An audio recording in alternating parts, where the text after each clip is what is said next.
Eh kung super science yun, madali makaintindi yun. Pag pupunta ka dito, pupunta ka agad yun dito yung kaluluwa niyan. Mga kadaryo, pupuntahan ko si Intoy.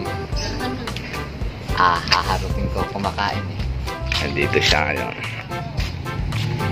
Wow! Nag-aalmusal ka pala.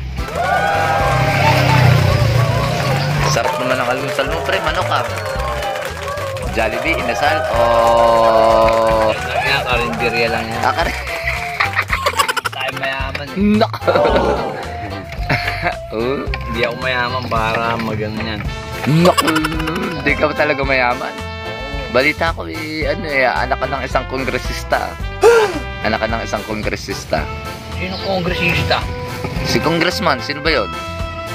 Dito, hindi ako anak nun. Ano ka ba nun? Kapatid lang ako. Kapatid ka nun. Lupit ka. Hindi ako yung mayaman, congressman. Pa? Kanyang pinaghirapan yun. Sino ba yung kaaway mo palagi? Naggabi, may kaaway ka, tapos kanina madaling. Yung analisa kasi, kaluluwa yan ba? Nangangaliwa ng lalaki. Yung kaluluwa? Oo, asawa ko pa yun. Pag kaluluwa ko, nagagalit dito sa akin, daldal ng daldal. Ano daw? Ito raw yung nanganap niya sa Nisa. Mumukhang si Raulo na nga eh. Sabi nga, umigil ka, huwag kang daldal. Sabi mo kay Annalisa? Oo. Yung Annalisa, yun yung kaluluwa? Baka inaakit yung kaluluwa mo? Hindi, may kasama nga ibang lalaki, yung Negi, yung magnanakaw. Kaluluwa din yun? Oo. Tapos yung katawan tao niya, nagpipikapan silang dalawa. Di ibig sabihin na hindi naman sila mga super science. Hindi, super si Raul sila eh.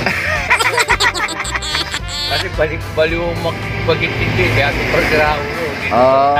Kaya pala ko super science. Oo.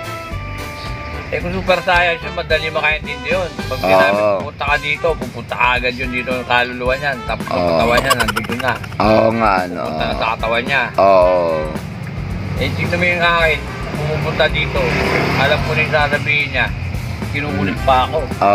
Ganun ang super science, madali umintindi. Gapo ka kasi, brad kaya ka tinaakit kaya ka tinaano no? Garap ng pagkakain mo Oo. Sige, nakakatakaw ka eh. Kain tayo. Sige. Bye-bye. Okay. Ayun. May kausap daw sa kaluluwang hindi nakikita.